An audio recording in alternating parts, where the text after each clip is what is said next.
Tengo algunos pequeños anuncios que hacer con ustedes. Vamos a expedir una constancia de asistencia para quien asista cuando menos un 80% de las sesiones. Son 6 sesiones, entonces tendríamos que asistir a 4 aproximadamente. Demian está con una lista pidiendo los nombres de ustedes. Por favor, si nos dan su nombre, si nos dan su correo electrónico, nosotros a través de ese correo electrónico les podemos hacer llegar copia de la sentencia. Estamos examinando aquí, siempre la circulamos, entonces pueden ustedes contar con ellas antes de la sesión correspondiente. Nos dará mucho gusto que nos acompañen y bueno, nosotros podemos expedir esta constancia de asistencia. Hecho este anuncio, pues bueno, procedemos a nuestro seminario. En esta ocasión nos acompaña el maestro Enrique Carpizo Aguilar. Enrique Carpizo es maestro en Derecho Procesal Constitucional, con mención honorífica por la Universidad Panamericana. Es autor de diversos artículos, entre los cuales destacan, por ejemplo, integración y funcionamiento de los órganos que conforman el Poder Judicial de la Federación, el Poder Judicial y la terna de candidatos a ministro, y la interpretación contemporánea de la Constitución. Ha sido colaborador en reformas y proyectos legislativos muy diversos. Entre otros, por ejemplo, podemos citar la Ley Orgánica del Poder Judicial de la Federación y la Ley General del Sistema de Medios de Impugnación en materia electoral. Enrique Carpizo, además, ha sido ponente y conferencista en diversos eventos académicos, así como entrevistado en diversos medios de comunicación. Es también miembro de la barra, del Colegio de la Barra de Licenciados en Derecho de Campeche, y ha sido litigante, desempeñándose inclusive a cargo del despacho Carpizo y asociados de Carpizo. En el Poder Judicial Federal ocupó diversos cargos, entre ellos ha sido secretario de Tribunal Colegiado Mixto y encargado del área de análisis legislativo e investigación jurídica en el Tribunal Electoral del Poder Judicial de la Federación, y actualmente es también asesor jurídico en el Fondo Jurica, en la presencia de la Suprema Corte de Justicia de la Nación. El maestro Enrique Carpizo expondrá el tema de la reforma a la Constitución, control constitucional de las reformas a la Constitución. Maestro Carpizo, es un honor tenerlo. Muchas gracias. Muchísimas gracias. Tiene usted la palabra. Muchas gracias. Antes que nada, me gustaría agradecer la invitación por parte de este instituto y por parte del doctor Carlos Natarén y el doctor Ibarra Palafox, y también agradecer a los presentes el interés que muestran por este tema tan trascendental, que es precisamente el control constitucional de las reformas constitucionales. Pienso dividir mi exposición en 5 grandes rubros: generalidades, los inconvenientes que existieron en la reforma, los inconvenientes que existieron en la tramitación de la acción de inconstitucionalidad por reformas a la Constitución, la variación de criterios en el tema, la naturaleza de las reformas constitucionales, para luego aterrizar un poquito en el análisis que la Suprema Corte de Justicia de la Nación realizó para efectos de declarar improcedentes las mismas. Como bien se sabe, la llamada reforma electoral tuvo que ver fundamentalmente con muchos aspectos tendentes a cambios fundamentales en la estructura nacional del país, donde sin duda alguna los derechos fundamentales tuvieron una serie de implicaciones en los temas. Es más, no se pudo haber planteado una reforma electoral sin que los derechos fundamentales hubiesen sido de cierto modo tomados en consideración o simplemente ni siquiera hecho. Ahora bien, si se trata de una reforma al Estado Nacional en materia electoral, donde en cierta medida se han venido tomando en consideración algunos preceptos, algunos derechos fundamentales, que incluso en la sede de órganos transnacionales de justicia, llámese la Corte Interamericana o la misma Comisión, han tenido cierta interpretación en el sentido de que también son derechos humanos, ¿por qué motivo o por qué circunstancias no pudiese llegar a existir un control de las reformas constitucionales por parte de la sede judicial en nuestro país? Los argumentos son muy diversos. Uno, atinente a que la Suprema Corte, desde épocas históricas, y podemos mencionar como antecedentes las veces o las ocasiones en que la Suprema Corte ha tenido que ejercitar la facultad de investigación, entonces contemplada en el artículo 97 constitucional contra cuestiones políticas. Me refiero al caso 1948, si mal no recuerdo, en Guanajuato, donde precisamente existió una masacre literal, una masacre por cuestiones políticas. La Suprema Corte ejercita la acción, ejercita su facultad, mejor dicho, y concluye en que en cuestiones políticas no puede emitir una opinión al respecto. Desde ese entonces se ha considerado que la materia electoral, en cierta forma, jamás debe de estar en el seno de la discusión de un máximo tribunal. Ahora, cuando se reconocen ya a partir de 1968 y 1970 en adelante que los derechos político-electorales no solamente son un tipo de derecho ajeno a los derechos humanos, entonces viene a tener ese tema cierta injerencia en la sede jurisdiccional, sobre todo en la de aquellos tribunales constitucionales. Ya viene siendo materia de planteamiento.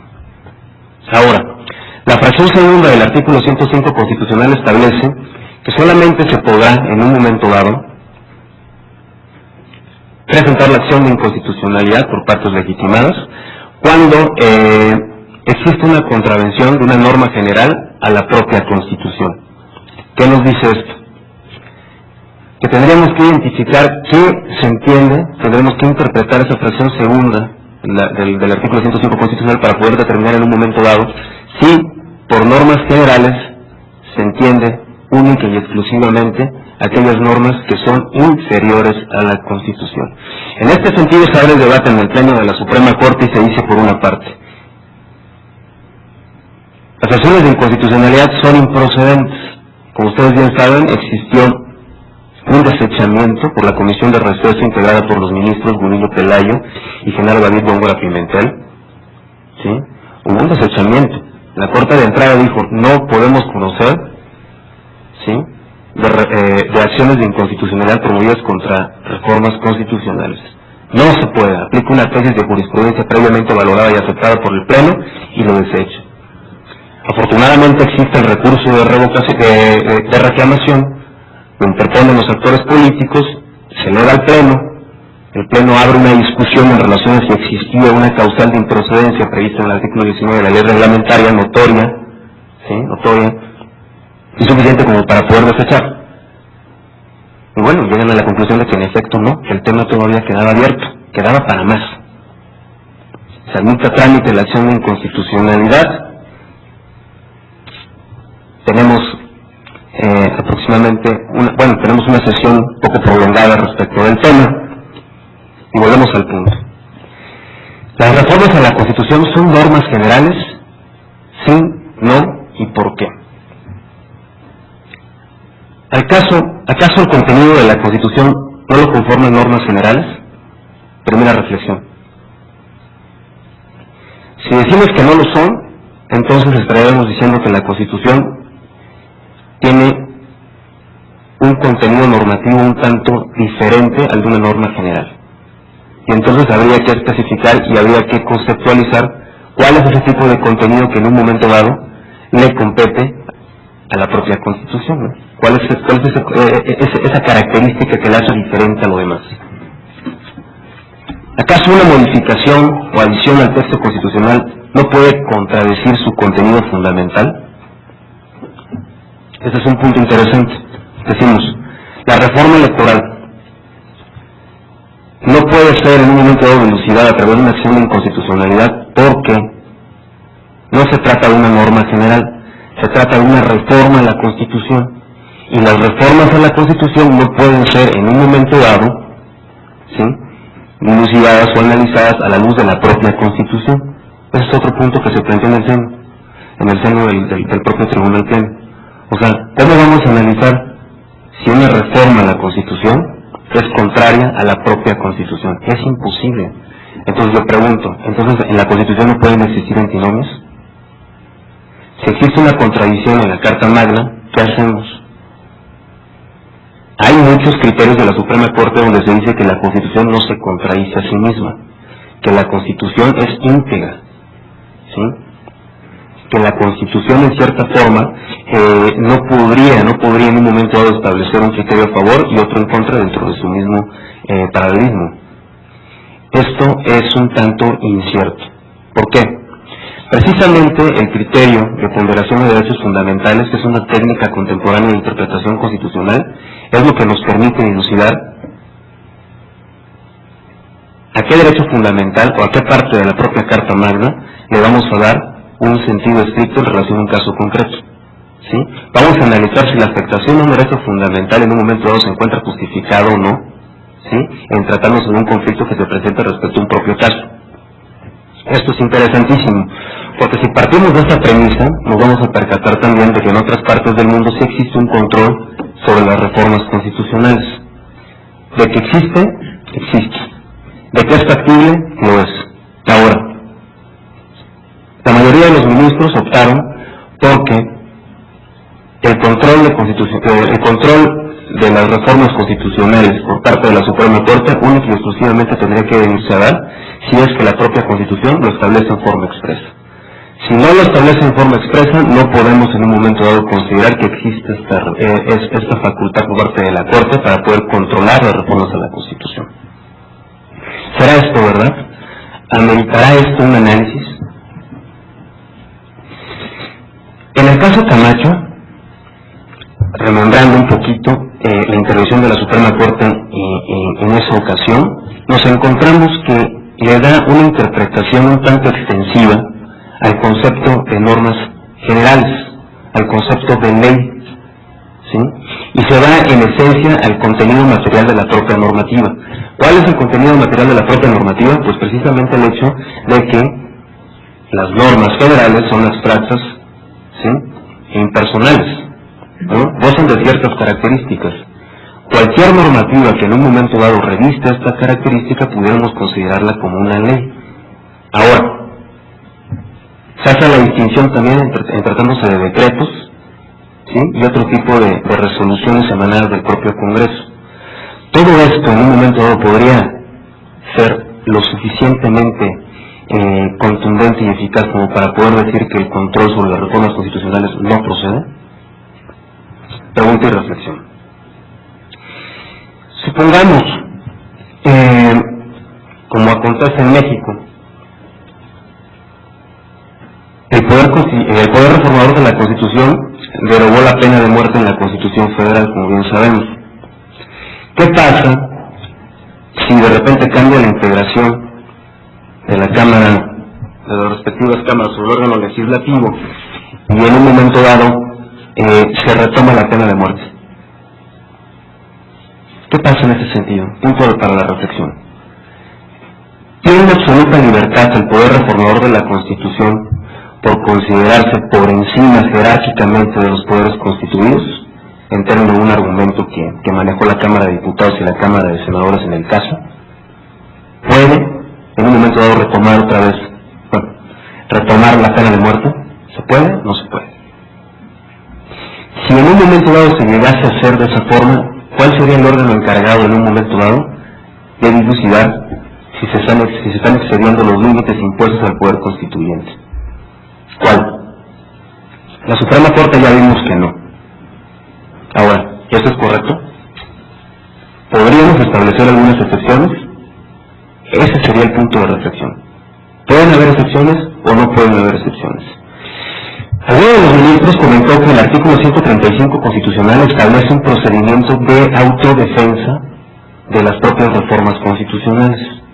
Dice, bueno, es que las reformas constitucionales son deliberadas en el seno del órgano legislativo y es precisamente ahí donde se establece el control.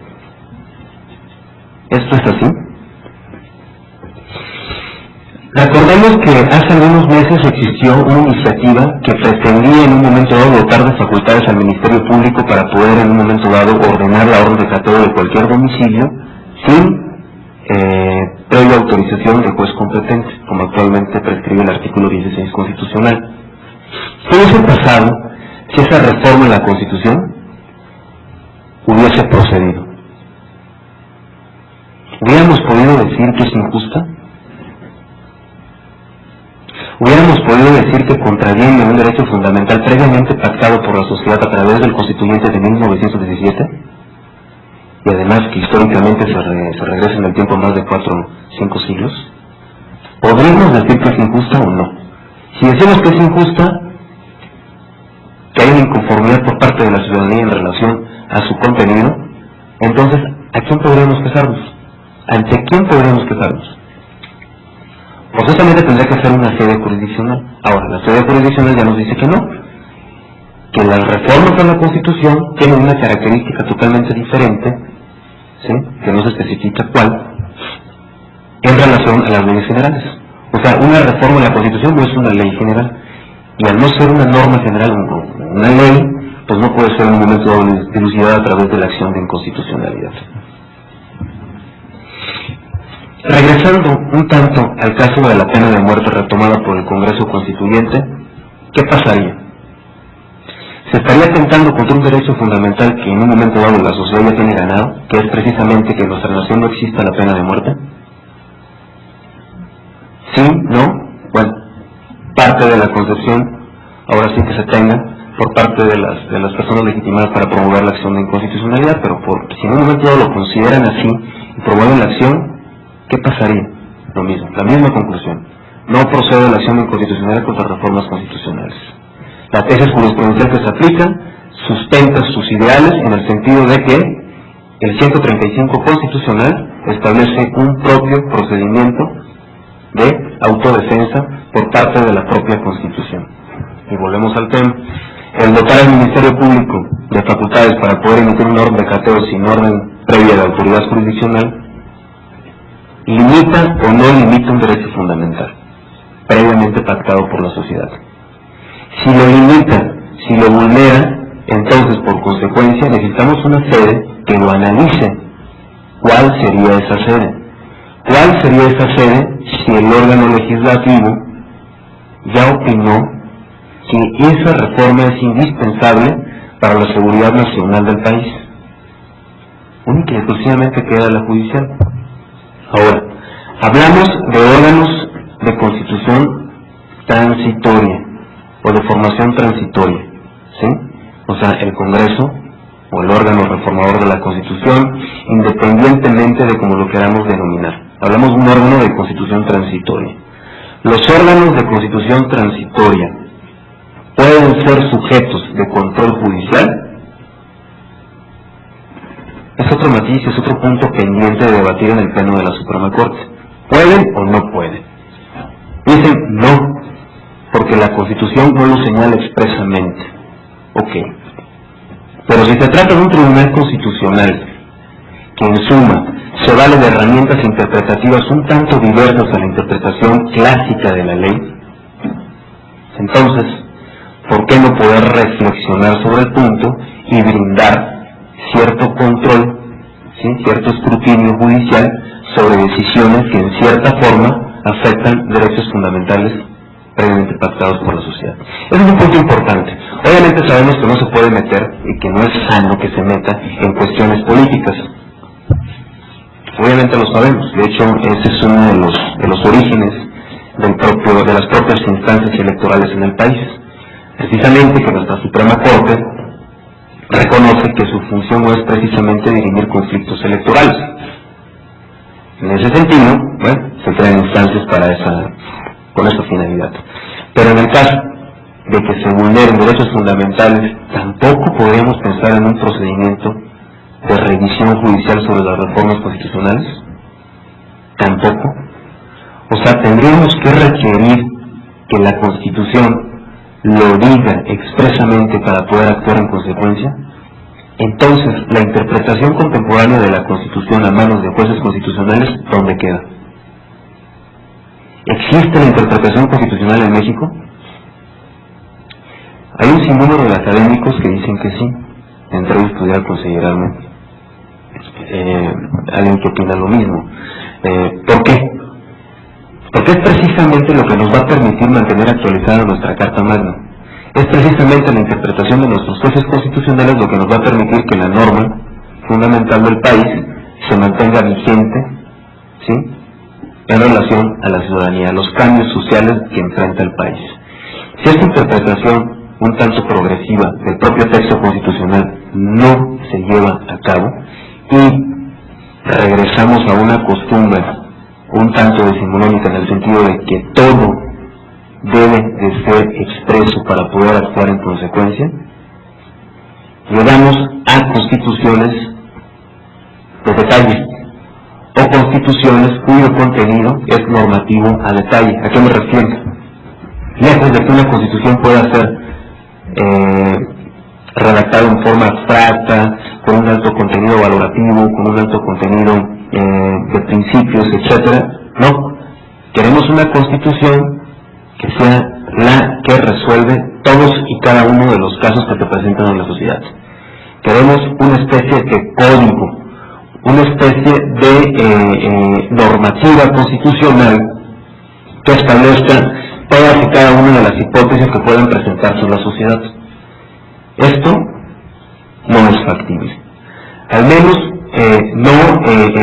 después de la segunda posguerra, al menos no en esta nueva fase de los tribunales constitucionales, donde precisamente la praxis de los mismos nos lleva a conclusiones diferentes. Antes encontrábamos que la interpretación literal, sistemática, teleológica de la propia norma podría en un momento dado llevarnos a ciertas conclusiones un tanto factibles para solucionar algún tipo de caso. Actualmente ya no es así. Es difícil. Los derechos humanos han recuperado un terreno fundamental en la sociedad que implica la valoración de su contenido conforme a principios y conforme a valores. ¿Cómo podremos interpretar un principio? ¿Cómo podremos interpretar un valor a través de líneas interpretativas que solamente que no van más allá del texto, ahora sí, literal, de la propia norma? ¿Cómo llegar a conclusiones diferentes? Ahora, ¿interesa que todo por medio un derecho fundamental para poder llegar a una conclusión diferente? Sí, ¿no? Tal pareciera que no. Tal pareciera que los derechos fundamentales, en el fondo, no importan si la Constitución no se expresa en relación a su protección. Esa es una circunstancia un tanto grave. Sabemos que la gran mayoría de los criterios trascendentales, como la interpretación conforme a la Constitución, la maximización de derechos, la ponderación de derechos, etcétera, son precisamente criterios que han emanado de la praxis de los tribunales constitucionales, a partir de casos como estos, donde se presentan serias violaciones en el fondo de derechos fundamentales a través de reformas, ¿sí?, emanadas por un órgano que en alguna fase de la historia no se concedía una revisión sobre los mismos. El punto es el siguiente: las reformas a la Constitución son normas generales o no lo son.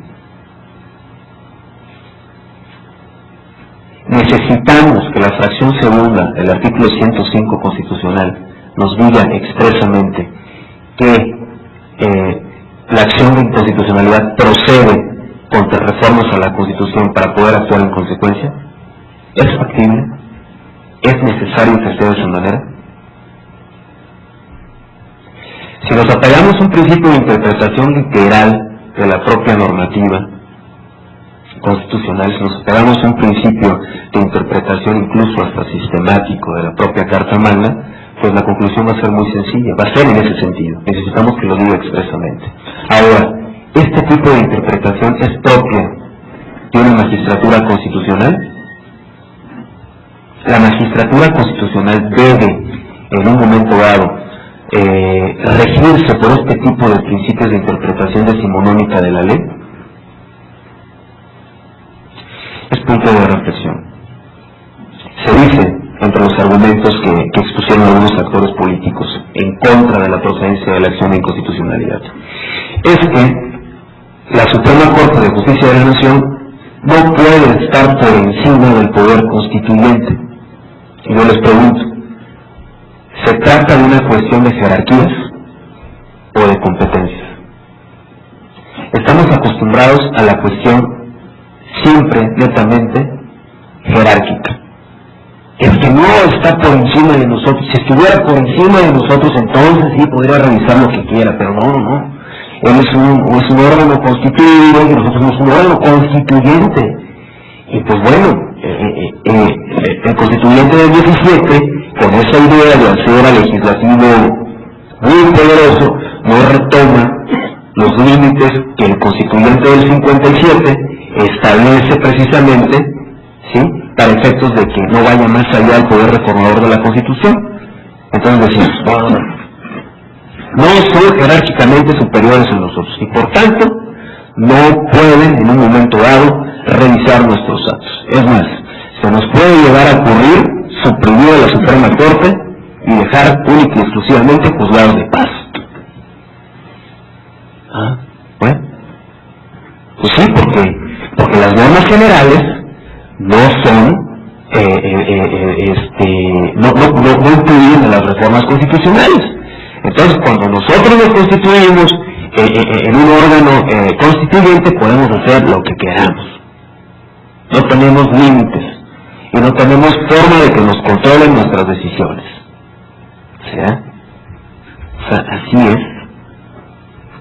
En efecto, actualmente el criterio que interesa, afortunadamente contamos con la intervención de ministros un tanto a favor de un progreso en el tema, como José Ramón Cosío, el general David Góngora Pimentel, el ministro Aguirre Anguiano y el ministro Mariano Zola Huitrón, que son un tanto los que se postulan a favor de este tipo de revisión. Ahora, si bien es cierto que pudiéramos llegar a la conclusión de que al momento en que se le otorgan facultades al Tribunal Constitucional para efectos de dilucidar este tipo de reformas, podría constituirse como un órgano, ahora sí que omnipotente, ¿sí?, superpotente. Es verdad, claro que puede ser así, pero si apelamos ese argumento, entonces jamás hubiésemos podido tener, hubiésemos podido lograr el amparo contra leyes. Porque ¿cómo es posible entonces, sí, que proceda la revisión de las leyes que son emitidas por un órgano soberano a través de un juez de distrito o a través de un ministro? ¿Quién eligió a los ministros? Opción contra mayoritario. ¿Quién los elige? No tienen en un momento dado legitimidad para poder en un momento dado pronunciarse sobre estos temas. ¿Será eso verdad? ¿Será que así funciona el sistema?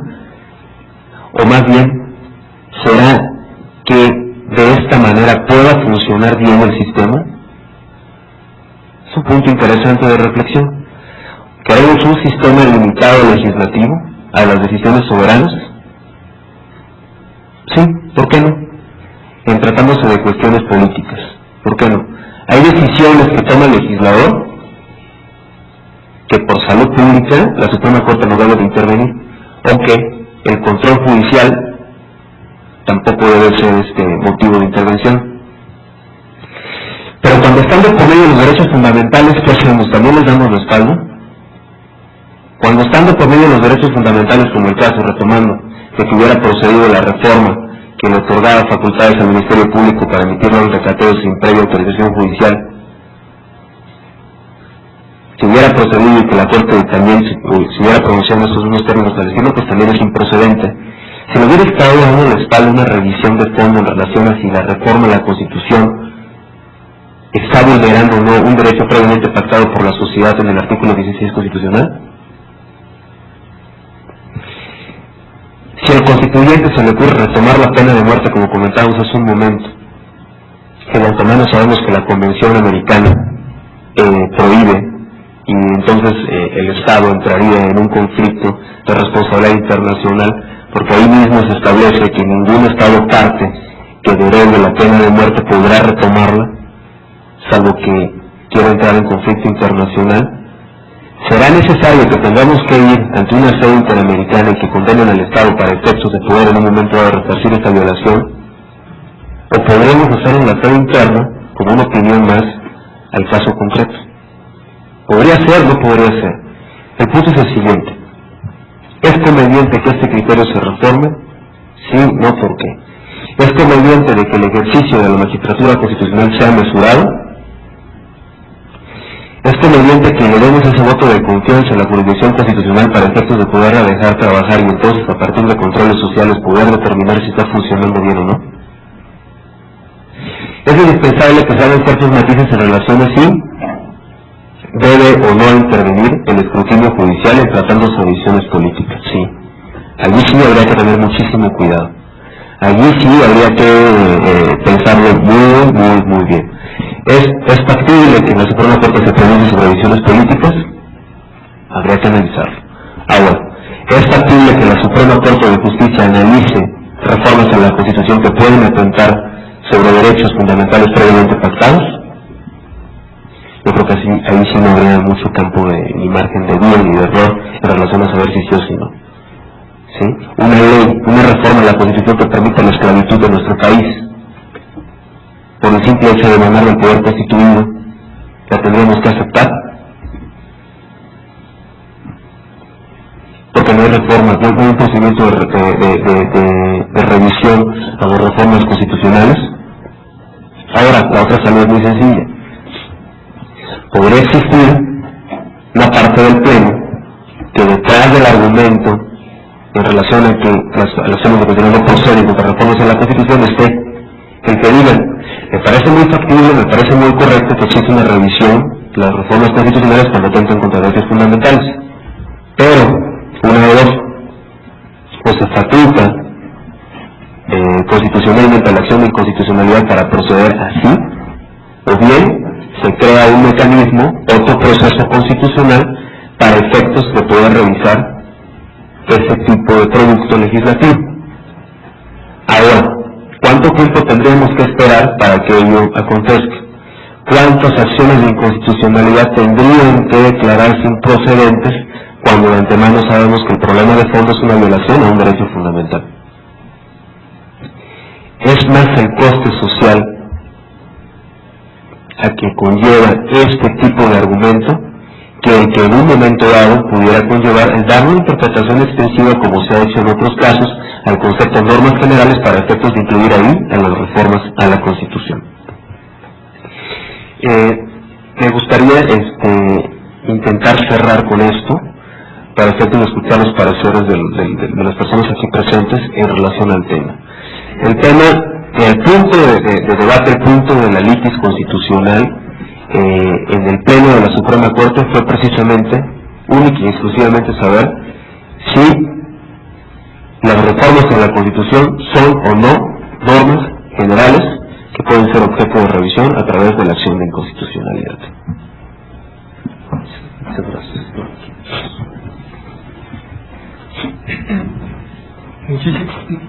Muchísimas gracias, maestro Enrique Carpizo. Ha sido magnífica la exposición. Yo en particular tengo una serie de reflexiones muy valiosas sobre el tema particular que comentaba el maestro Enrique Carpizo, sobre el carácter de normas generales de las reformas a la Constitución.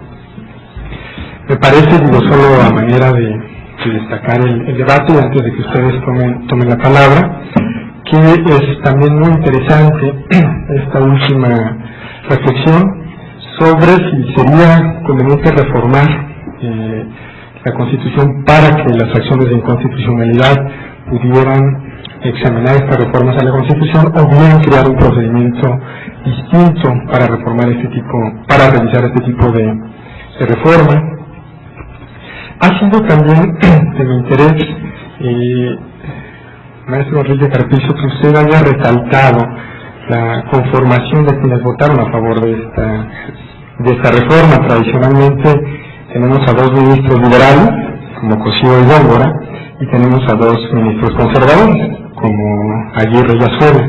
Digamos que el ala más liberal y el ala más conservadora de los ministros de la Corte están a favor de que la Constitución pueda ser revisada. Esto, en términos de la política que se tiene lugar al interior de la Corte, me parece digno de destacar.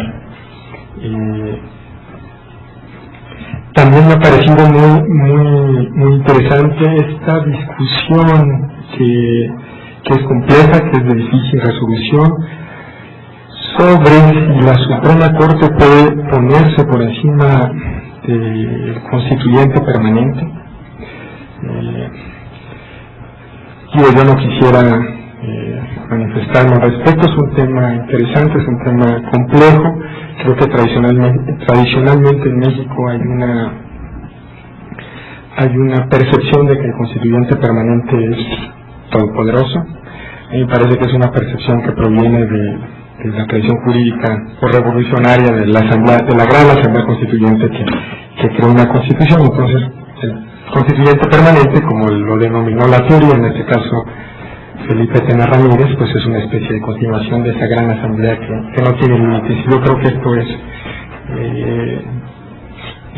es muy discutible. En las sesiones anteriores,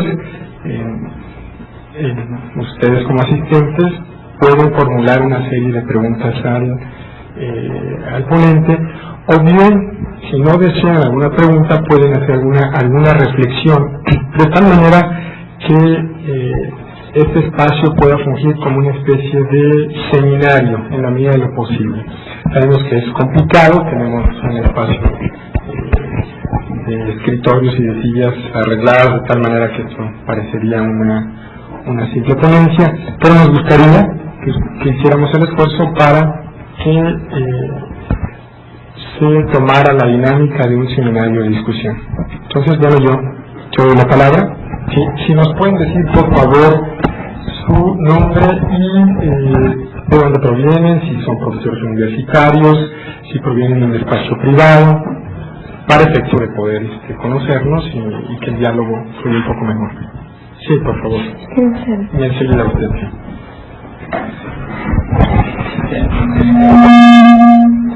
Gracias, muy amable. Julio Ángel Cardona, soy académico, profesor tanto en la Facultad de Derecho como en la Facultad de Ciencias Políticas, de Teoría Política en ambas y de Derecho Constitucional. El planteamiento de la exposición yo la vi como, más que argumentación, una serie de preguntas que las encasillaría como aporías del poder, simple y llanamente. Trataré en una forma muy sintética de plantearlo. Lo haré de esta manera. Por ejemplo, es reconocido que todos los tribunales constitucionales y las Supremas Cortes en no pocas ocasiones violan la Constitución.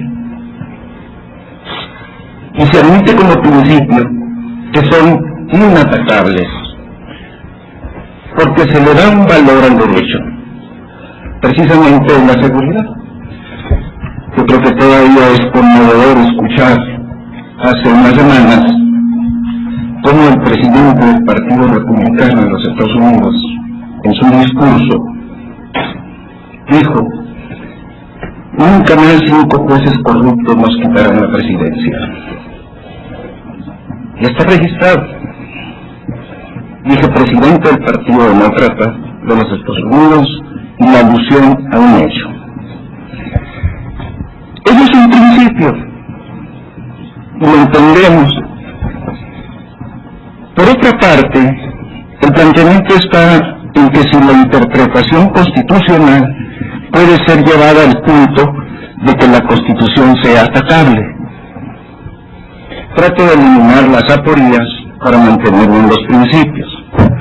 ¿Es atacable o no la Constitución? ¿Cuál sería la vía y cuál el órgano? En esto también están todavía, yo así me manejo con preguntas. La Constitución tiene una dimensión normativa y también tiene una dimensión política. Inclusive la Constitución así se llama en México. No se llama Constitución jurídica, Constitución política de los Estados Unidos mexicanos. Y en este punto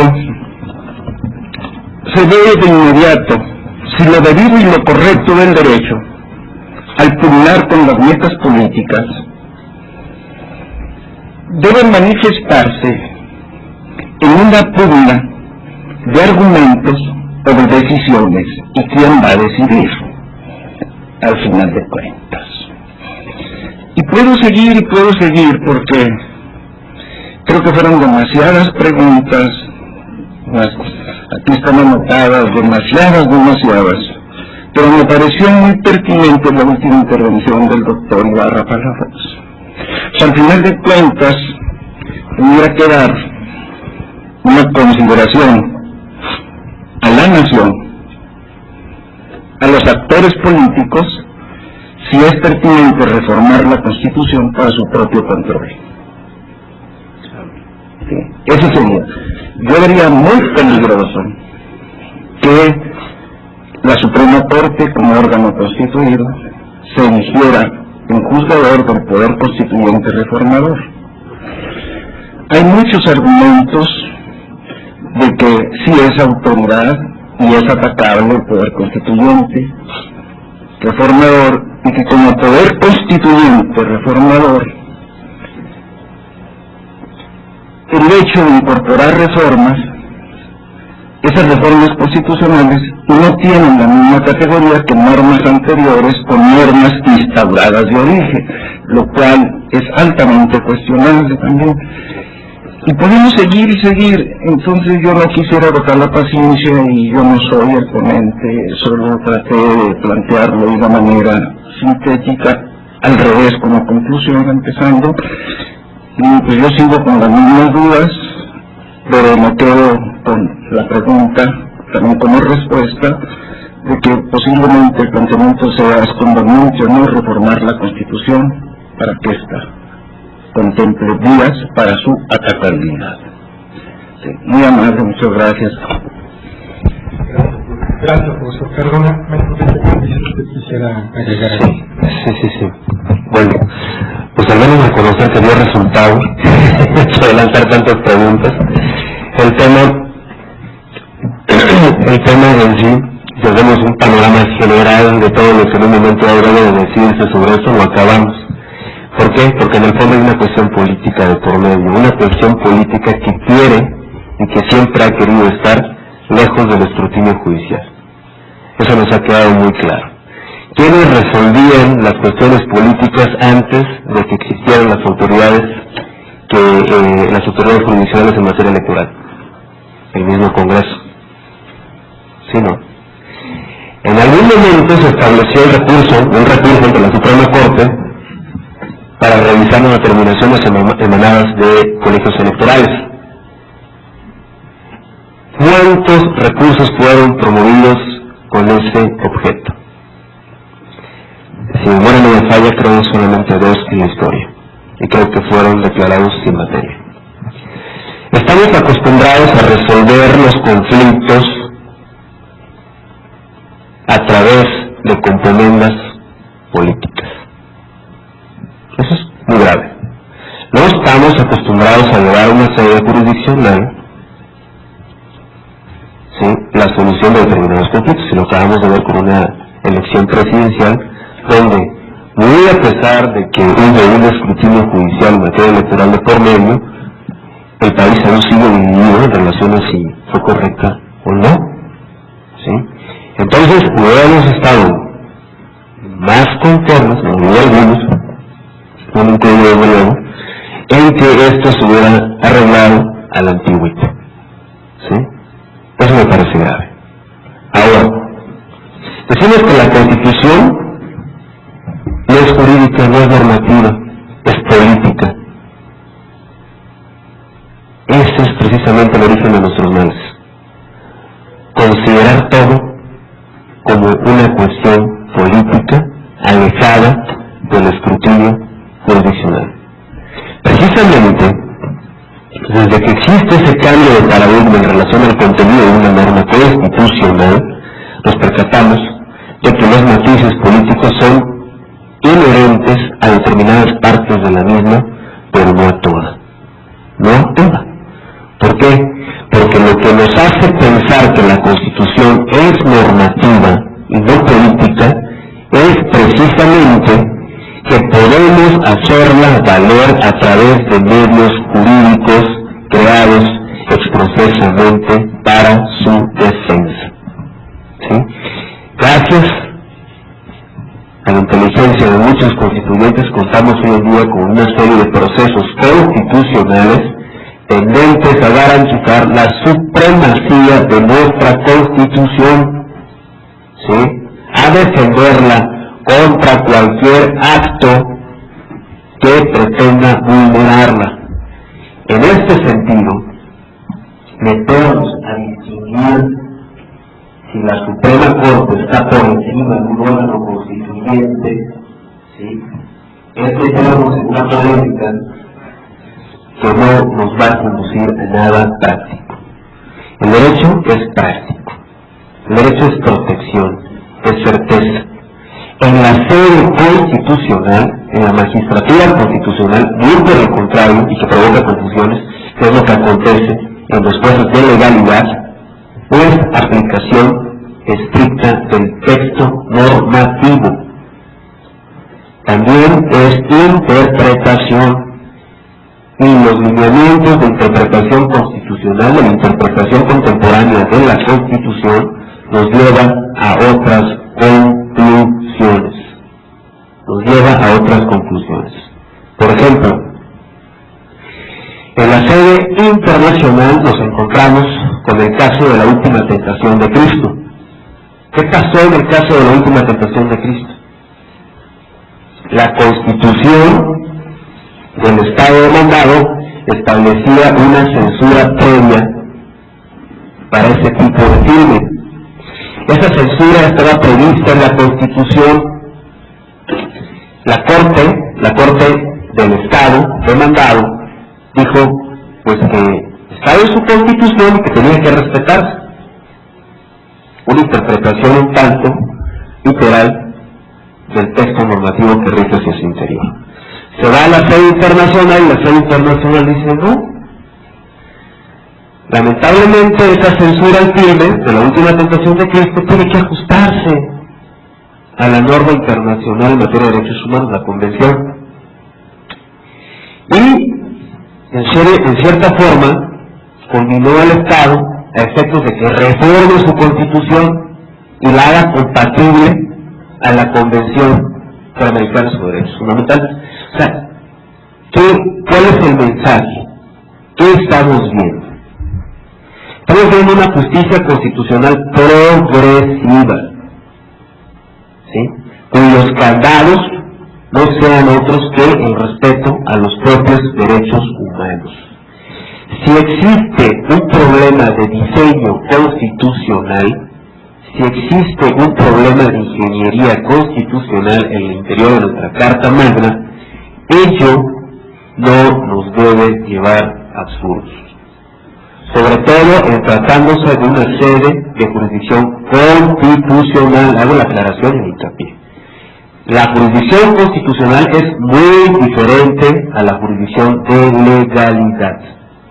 La jurisdicción constitucional tiene un caudal impresionante, ¿sí?, de herramientas para poder tutelar y defender los derechos humanos y la propia Carta Magna, ¿sí? Darle más vueltas a una discusión que de antemano ya fue más que arropada y más que dilucidada en el seno de nuestro Tribunal Pleno, es llegar a conclusiones sin similares, por no decir idénticas. El tema que se me hace sumamente importante, de mucha trascendencia, y qué bueno que lo toman en este tipo de seminarios, es precisamente provocar la reflexión, pero provocar la reflexión sobre hipótesis no planteadas en el proceso. Esa es la intención. ¿Qué hubiera pasado si estos argumentos hubieran sido planteados en un momento dado ante nuestros máximos jueces constitucionales y no hacer alegaciones de forma? Se criticó mucho a la Suprema Corte, se criticó muchísimo a la Suprema Corte cuando desechó las acciones de inconstitucionalidad y posteriormente revoca la determinación a través de un acuerdo plenario. La Suprema Corte hasta ese momento, en comisión de receso, no podía hacer otra cosa, solamente eso. ¿Por qué? Porque había una tesis de pleno que pesa sobre la de sala y que tiene que ejecutar. Y el único órgano hacia el interior de nuestra Suprema Corte que puede en un momento dado determinar si esa tesis es correcta o no y si debe de seguir su cauce, es el pleno.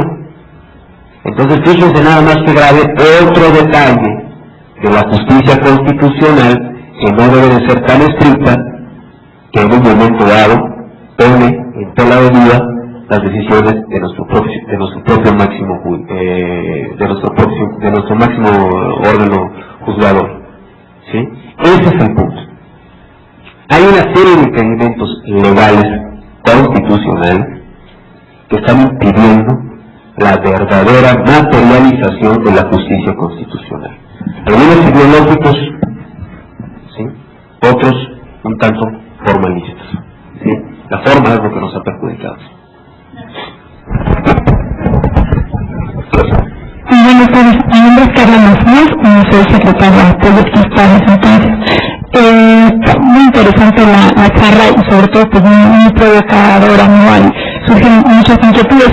Yo creo que si tenemos claro, como decía el profesor Ibarra, que el poder de reforma es un poder constituido, por tanto sujeto a límites, no es el poder constituyente, ¿no?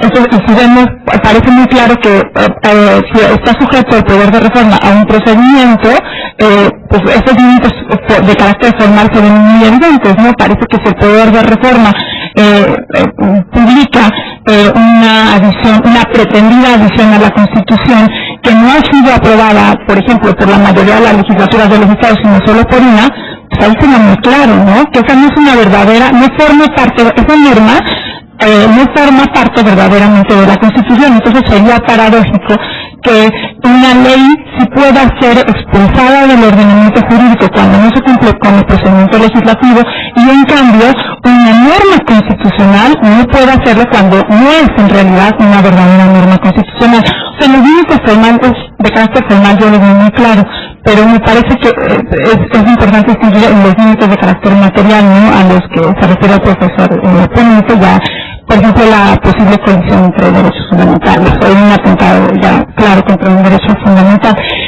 Creo que me parece que una demanda de la acción de inconstitucionalidad es convergencia, ¿verdad? Por lo menos me parece que convergencia sí aducía alegaciones, o sea, de carácter formal, decía, no se cumplió con el procedimiento de reforma porque las legislaturas no lo aprobaron debidamente. Había algunas alegaciones, pero también había otras de carácter material muy interesantes, ¿no? Decía, por ejemplo, ¿cómo es posible que en los estados de la República no se permitan las candidaturas independientes y en cambio en las elecciones federales implícitamente existe una mentira, ¿no? O sea, no hay una prohibición así expresa. O sea, y yo creo que, bueno, también a mí, no sé, creo que en la primera sesión en la que se resolvió el recurso de reclamación, pues creo que faltó distribuir esto, ¿no? A mí me impresionó mucho que en su conferencia, la conferencia de prensa que dio el ministro Cosío después de esta sesión, dijera, bueno, pues no sé, no he visto la demanda, no sé si hay alegaciones de carácter de contenido material, ¿no? Pero es que lo interesante es todo de las dos, ¿no? O sea, y la Corte tiene que escribir y pronunciarse sobre los dos aspectos. Pero bueno, es para un comentario al margen.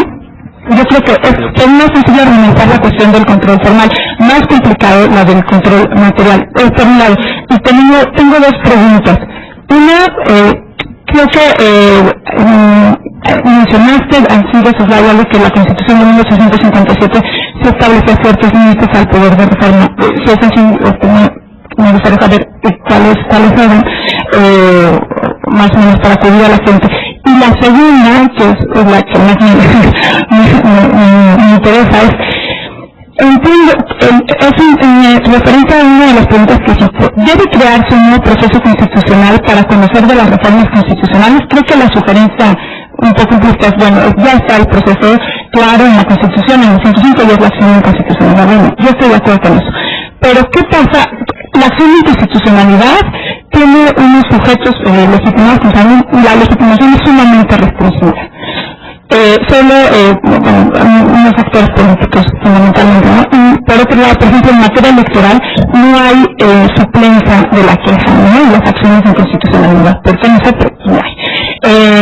Entonces, en este control abstracto, creo que el punto está de acuerdo, cabe el control de la reforma constitucional, pero podría caber un control concreto de la reforma constitucional, esto es, no mediante acción de inconstitucionalidad, sino que un tribunal constitucional, un juez constitucional, controlara la reforma constitucional en un acto concreto de aplicación. Por ejemplo, no sé si me ocurre ahora, ¿no? Que el artículo 6 de la Constitución establece la inviolabilidad de las comunicaciones, pero inmediatamente, en virtud de la reciente reforma penal, dice que sí se pueden aportar en un proceso penal comunicaciones privadas y las aporta uno de los propios participantes en la comunicación. ¿Qué pasa si el otro participante en la comunicación que está siendo acusado del delito dice, esa norma que está en el 16 constitucional es contraria a la propia Constitución y además al propio precepto, porque no se pueden violar las comunicaciones, ¿no? O sea, esa comunicación privada está violando un derecho a la intimidad. ¿Se podría controlar así la reforma constitucional o solo es mediante control abstracto? Bueno, evidentemente son planteamientos novedosos y planteamientos sumamente interesantes. ¿Es secretario de juzgado de distrito o de tribunal colegiado? Ok. No, lo que pasa es que son los funcionarios del Poder Judicial de la Federación que tienen más contacto con este tipo de eventualidades. Son quienes en un momento dado tienen más flexibilidad en la interpretación de la propia Carta Magna cuando se trata de proteger un derecho fundamental, ¿no? Vía amparo. En tratándose de amparo directo es un poco más difícil, pero si es en tratándose de amparo indirecto sí es más factible, me he topado con varios casos así. Bueno, que si lo más idóneo sería crear un tribunal constitucional que se encargara de este tipo de eventualidad. Si los mismos tribunales constitucionales que ya existen ahora podrían conocer, la Corte podría conocer en amparo, la Corte podría conocer en amparo de la reforma constitucional, de un control de reforma constitucional. En amparo. Bueno, es que ahí se presenta una cuestión muy complicada. Por ejemplo, los criterios de jurisprudencia de la Suprema Corte han sido en el sentido de que no existen contradicciones dentro del texto de la propia Carta Magna. Desde ese punto de vista sería improcedente, ¿sí? Ese es un criterio un tanto genérico. No habla ni de la controversia, ni habla de la acción, ni mucho menos habla del juicio de amparo directo o indirecto. Habla en general, lo cual te hace pensar que puede ser aplicado en el momento en que algún gobernado o alguna parte legitimada instaure cualquier tipo de proceso en ese sentido. Ahora, que si sería factible o no,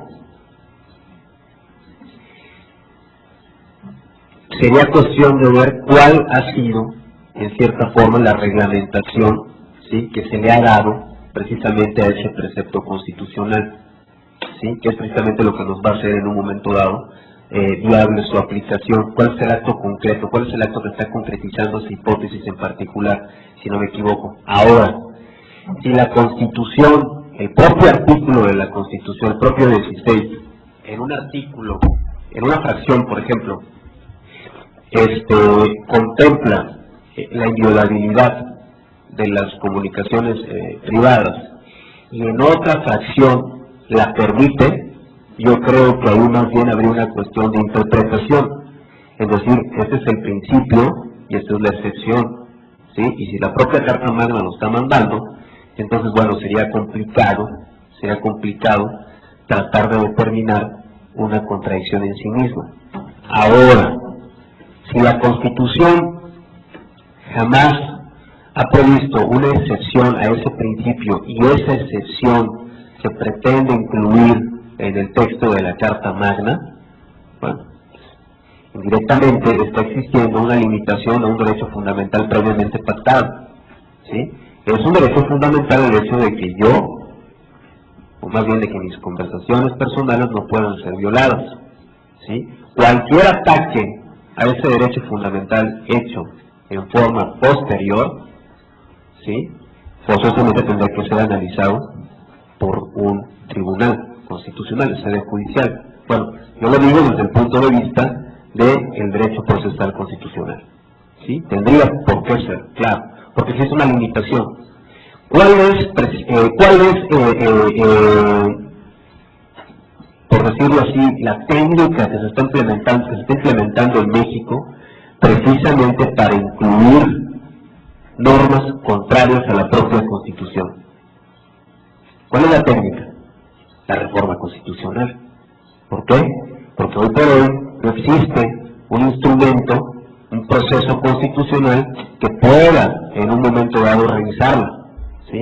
Entonces los legisladores dicen, no, una ley federal no, porque la ley federal, los jueces y la Suprema Corte no va a declarar inconstitucional. No, tenemos que buscar otra forma.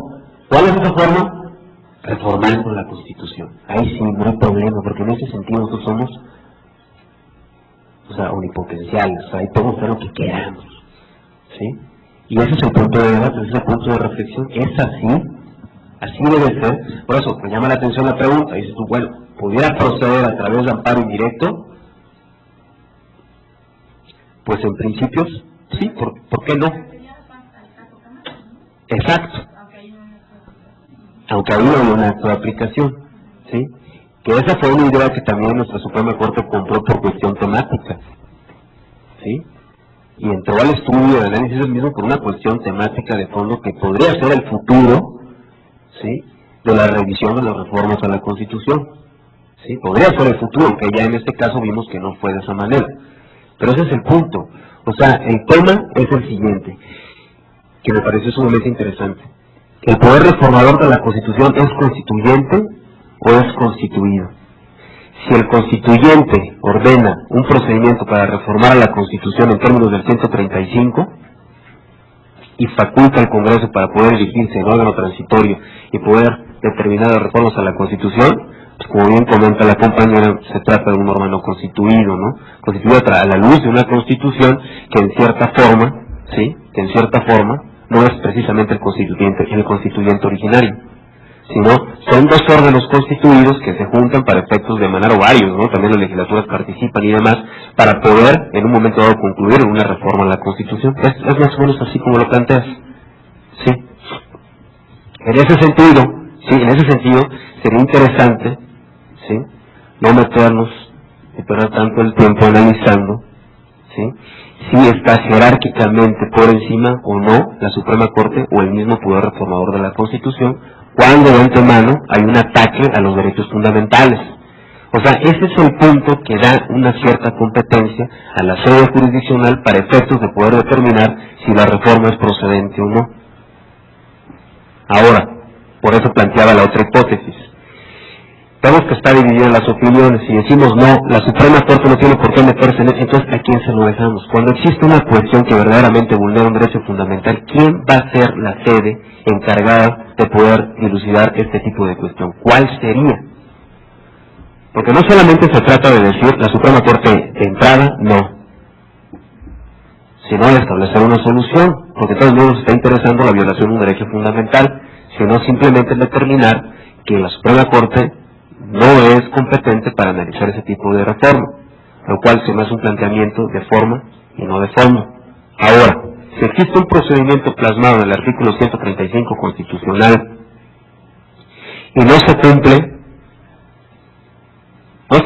no se dieron la mayoría de las decisiones de los congresos estatales. Sin embargo, no se dice nada al respecto y esta reforma de la Constitución pasa a ser texto de nuestra Carta Magna. ¿Ante quién nos quejamos? ¿Ante quién nos quejamos? ¿No necesitamos quejarnos entonces?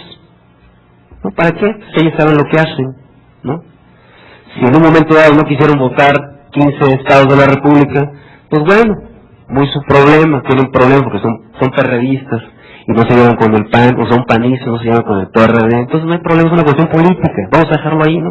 Pero tenemos razón, esta reforma debe de quedar plasmada en la Constitución. Y así quedó. Oye, pero es que 15 estados estuvieron de acuerdo, sí, pero es que divergen políticamente con nosotros, y pues bueno, ¿para qué? Yo creo que ahí no debe de quedar el asunto, ¿sí? Si hay un procedimiento para que las reformas de la Constitución sean parte del texto constitucional, ese procedimiento debe de ser cumplido a cabalidad. Y cuando se incumple, ¿sí?, no es preciso que dejemos en manos de los órganos competentes, ¿sí?, o los órganos políticos actores en esa reforma de la Constitución para poder evidenciar si sí o no es parte del texto de la Carta Magna. ¿Sí? O sea, tendría que haber, en mi particular punto de vista, una sede jurisdiccional que en un momento dado se pronuncie sobre ese tipo de cuestiones, sobre ese tipo de particularidades, lo cual vemos que no fue factible a través de la acción de inconstitucionalidad. ¿Sí? ¿Alguna? Muy bien, yo estoy de acuerdo. Si no llegamos a yo por qué. Además, en lugar de que lo diga Vicente Fox, le puede decir también la Corte. Pero bueno, hay algunas participaciones aquí. Profesor, si me permite, primero aquí, seguida allá, después usted, por favor. Le ruego que sean breves, ¿sí? Por favor. Gracias. Para que todos participen. Gracias, buenas tardes. Soy Diego Durán de la Vega, estudiante del ITAM en vías de titulación. Trabajo en el despacho Gonzalo Aguilar Cinza y estoy muy interesado en este tema, es el tema de mi tesis. Pasando las cuestiones que ya fueron dilucidando, que me parecen que vamos acotando el tema y vamos viendo los puntos finos de la discusión. Me parece que igualmente concuerdo que el tema de la revisión formal de una reforma constitucional es más evidente que la material. En el sentido de la material, el maestro Carpizo señalaba que los derechos fundamentales han ganado cierto terreno, no han recuperado cierto terreno, yo creo más bien lo han ganado, ¿no?, a raíz de que surgen los tribunales constitucionales. ¿Pero qué terreno han ganado? Podemos llegar a hablar de que un derecho fundamental tiene mayor jerarquía o mayor rango que otro derecho o otra norma constitucional. Estamos hablando de una diferencia de rangos a nivel constitucional, porque al final me parece que este es un tema como de conclusión del tema, ¿no? Una reforma constitucional en su revisión material, eso es, ¿no? Hay un ataque a un derecho que supuestamente debe tener mayor importancia que una norma que delimite el proceso legislativo, ¿no? Porque pues estamos hablando de libertad de expresión, libertad de trabajo y demás. Entonces, yo tengo una pregunta, y es una pregunta que le estoy dando muchas vueltas al elaborar mi tesis. ¿Hay alguna distinción entre estas normas que se plasman desde el constituyente, desde 1917, a las normas que se crean posteriormente en una reforma? O sea, varios autores, y por ejemplo Carl Schmitt señala que hay una distinción entre constitución y ley constitucional.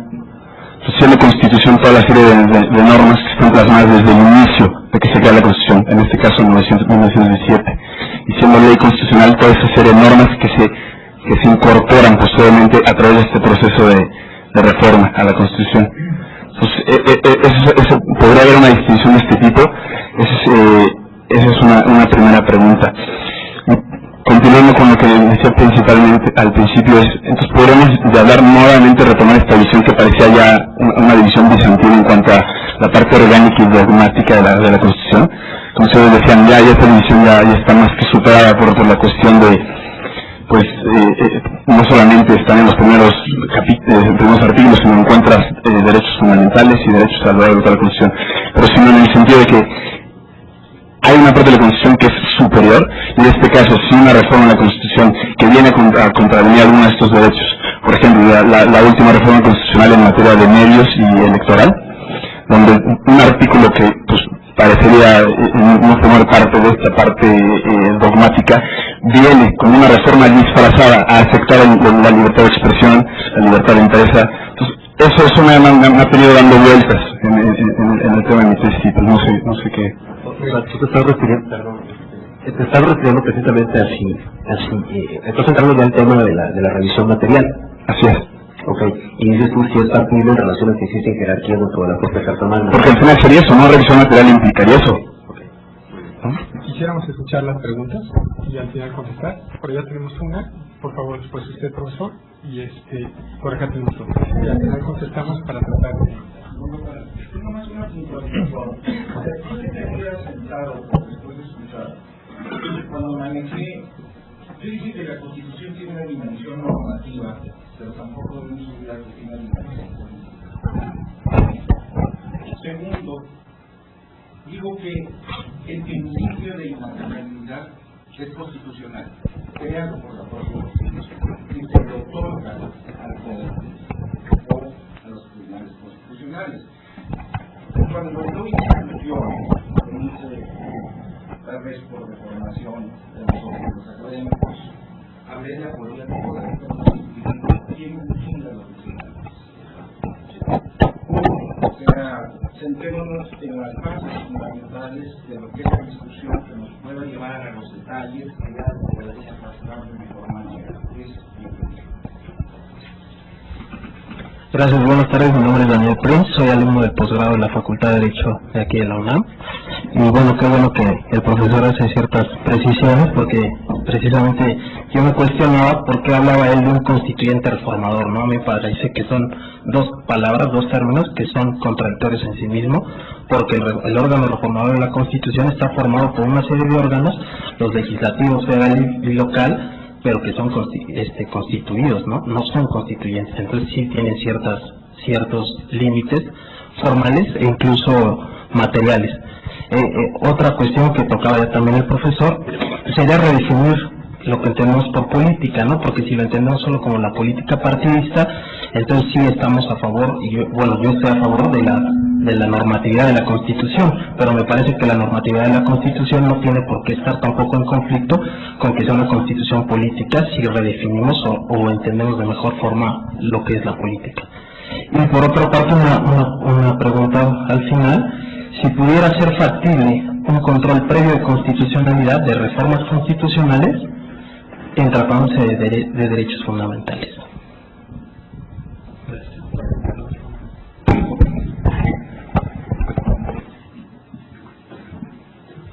Después de esta pregunta, podemos ir a una siguiente de preguntas y reflexiones. Sí, bueno, mi nombre es José Horacio Mata, trabajo en un despacho. Con respecto a la naturaleza de la Constitución, pues sí creo que es claro que son decisiones políticas que tienen una forma jurídica. Yo creo que es una cuestión práctica para evitar que esas decisiones sean respetadas y que se reinstaure un movimiento de guerra, una explosión ciudadana, se hace más fácil entonces que todo el mecanismo de protección sea jurídico, ¿no? Porque no olvidemos que la mayor parte de las constituciones pues tienen un origen en un estallido social, ¿no? Muchas de ellas, al menos.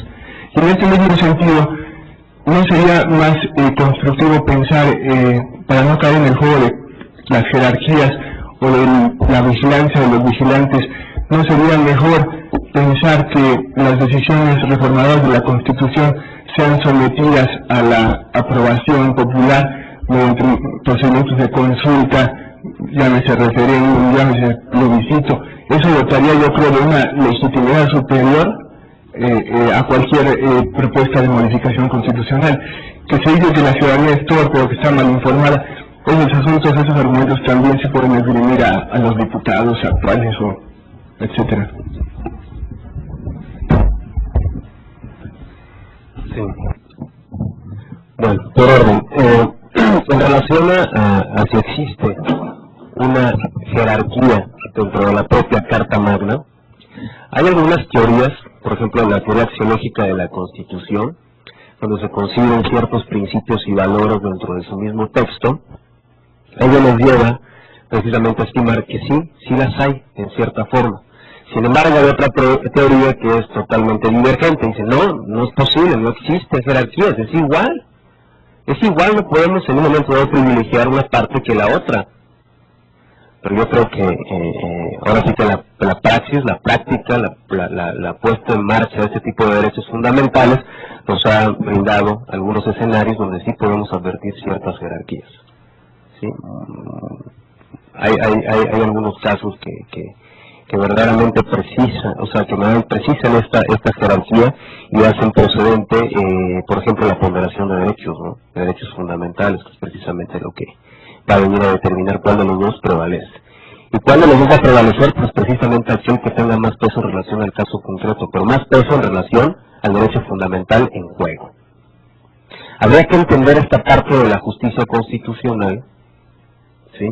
Que escapa por mucho, ¿sí? Que escapa por mucho al viejo esquema, ¿sí? de la revisión de los actos por parte de órganos jurisdiccionales, ¿sí? Que escapa muchísimo, ¿sí? En tratándose de la justicia constitucional.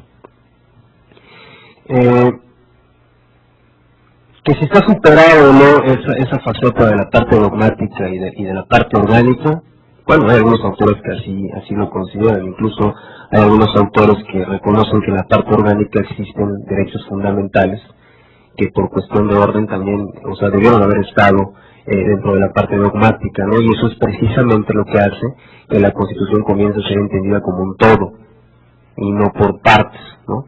Que diga, hasta aquí llega tu revisión, parte dogmática, hasta aquí te quedas. No puedes en un momento dado intervenir cuando un órgano invada las facultades competenciales de otro. Por ejemplo, la controversia constitucional, ¿verdad? No puedes llegar a más, no, hasta aquí. Bueno, precisamente cuando cambia este paradigma y se comienza a ver la Constitución como un todo, y además normativa, no política, porque aquí es donde quiero hacer alguna observación, pero todavía no llego a esa parte. Es precisamente que la misma se va a hacer valer a través de medios jurídicos, ¿sí? Es una tendencia, ¿no? Del derecho procesal constitucional, que es en la que en cierta forma me sitúo, ¿sí? Por eso esta divergencia de criterios en relación a una ideología un tanto novedosa, ¿no? Bueno, ¿quién vigila al vigilante? Entonces nos plantea otra pregunta, que fue primero el huevo o la gallina. Y seguimos, y nos metemos en polémicas que de nada práctico nos conducen, ¿no? ¿Quién vigila al vigilante? Bueno, pues entonces, yo creo que en ese sentido nuestros órganos terminales, pues estarían en una cierta desventaja, ¿no? Porque, ¿por qué tú, si a ti nadie te vigila, eres un órgano terminal? ¿Sí?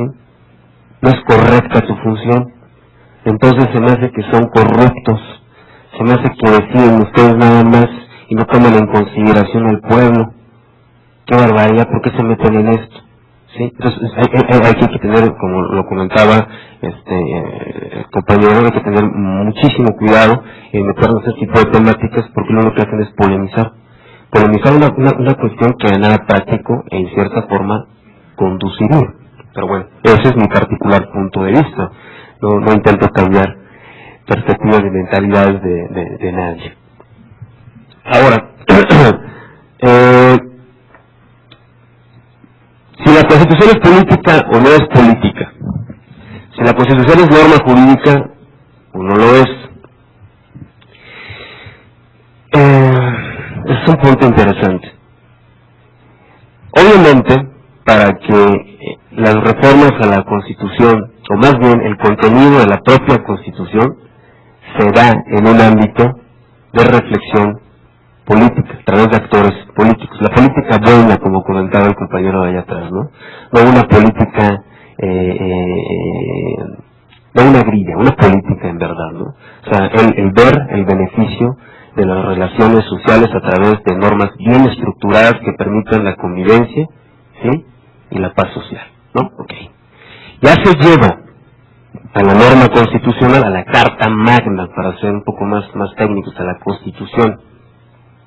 En el momento en que este tipo de decisiones se llevan a la Carta Magna, dejan de ser políticas y pasan a ser normativas. ¿A qué me refiero?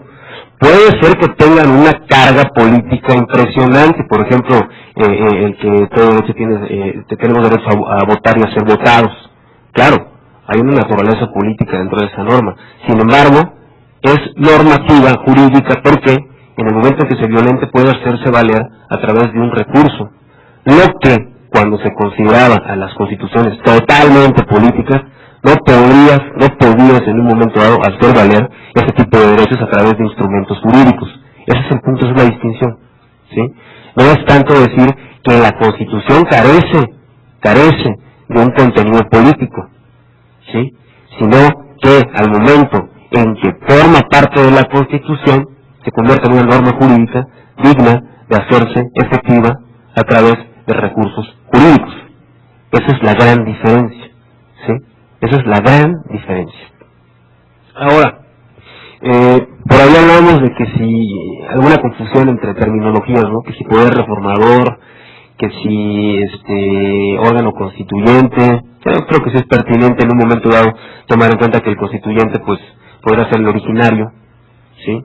El del 17, y en un momento dado el reformador de la Constitución, pues aquel que se ejecuta en forma posterior, ¿no? Control previo. Alguien comentó la cuestión del control previo. Creo que también fue el joven de allá atrás. Pues mira,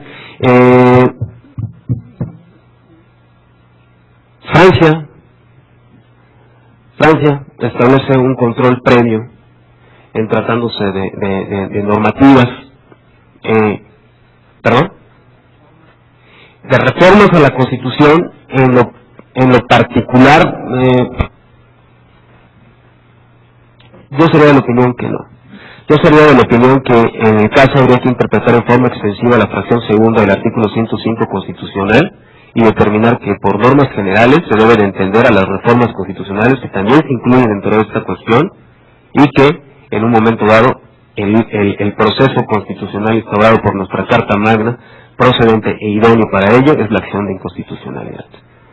Porque si esperamos y pensamos en un rediseño de nuestra estructura constitucional y de nuestra justicia constitucional en México, pues vamos a llegar a muchas conclusiones, y de veras que muy buenísimas diría yo, pero la carta sobre la mesa, la carta que se está jugando en la mesa, es precisamente si la acción de inconstitucionalidad a través de una simple interpretación progresiva de la fracción segunda pudiera llegar a ser el instrumento procesal idóneo para revisar las reformas a la Constitución. Ahora, ¿a qué tipo de reformas constitucionales me estoy refiriendo?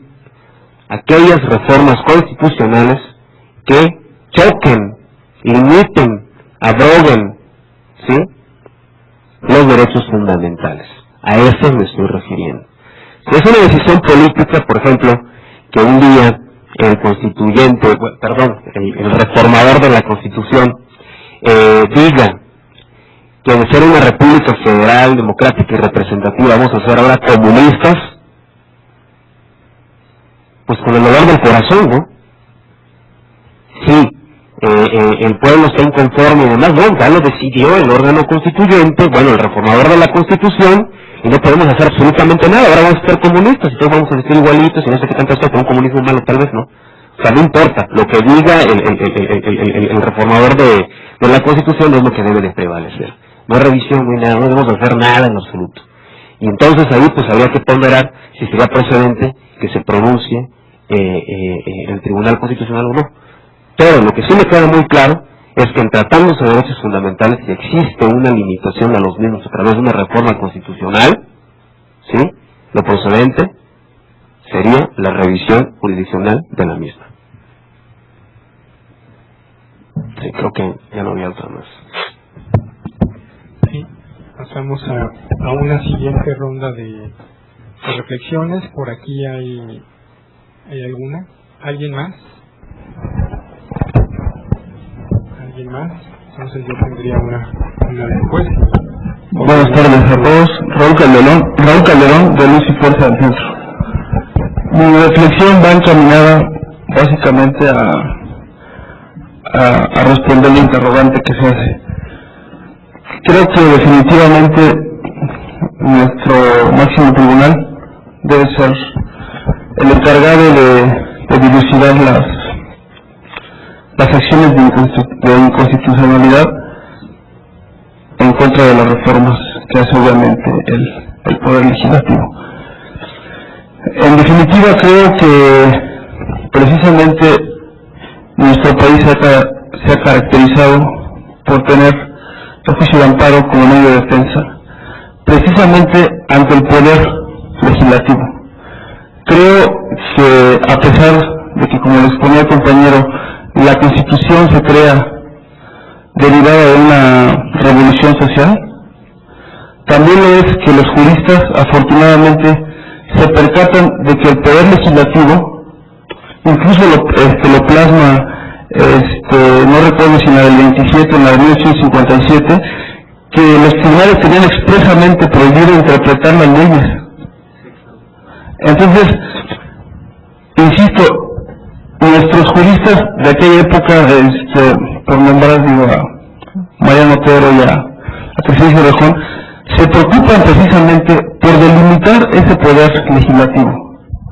Si bien es cierto, hasta el día de hoy ha ejercido pues un poder aparentemente por encima del judicial, creo en definitiva que el Poder Judicial es el medio del control de ese poder legislativo, ¿sí? También creo, como lo mencionaba el compañero Horacio, que el ideal sería que a través de referéndums o de consultas el pueblo decidiera si está de acuerdo o no. Sin embargo, por fortuna tenemos el juicio de amparo y creo que es el medio jurídico precisamente para defenderte de las cuestiones que el Poder Legislativo muy seguidamente emite de forma equivocada. Perdón, pero esa es mi percepción. Creo que para empezar, esto se ha comentado mucho, nuestros legisladores deberían de ser licenciados en Derecho, porque creo yo que dimensionarían el alcance de aplicación de una ley. Finalmente, que el derecho práctico definitivamente le hacemos a los abogados postulantes y los tribunales al momento de dilucidar cualquier tipo de litigio, ¿sí? Entonces, eso es por un lado. Insisto, la Suprema Corte debe de conocer, es como si fuera equiparadamente un amparo contra leyes. Si bien es cierto, el concepto es una reforma a la Constitución, también lo es que el ámbito de aplicación material es el mismo que si se crea una nueva ley, definitivamente. Es exactamente lo mismo. Entonces, ahí no vamos a hacer cuestión de conceptualizar las cosas de forma distinta, pero los efectos jurídicos los vamos a resentir los gobernados, sea una reforma o sea una nueva ley, ¿sí? Ahora, por otro lado, creo que es más importante aún tratarse de derechos fundamentales, obviamente, ¿sí? El maestro Ibarra comentaba lo que decía constitución política. Sí, es cierto, es una constitución política de los Estados Unidos mexicanos, pero al final, yo insisto, puede avanzar en un mundo jurídico. Como lo apuntaba el maestro Carpizo, si hay una cuestión de que se vulnere mi derecho al voto, pues lo va a resolver el tribunal electoral y vamos a llegar a lo jurídico, ¿sí? Entonces, obviamente, tiene que conocer el Poder Judicial, ¿sí?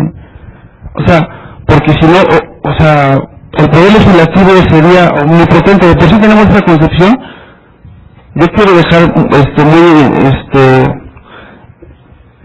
definido que el Poder Judicial es como aquella parte, como aquel poder constituido que lo puede ir controlando, porque si nos estuviéramos a los criterios de los diputados, pues estaríamos perdidos definitivamente.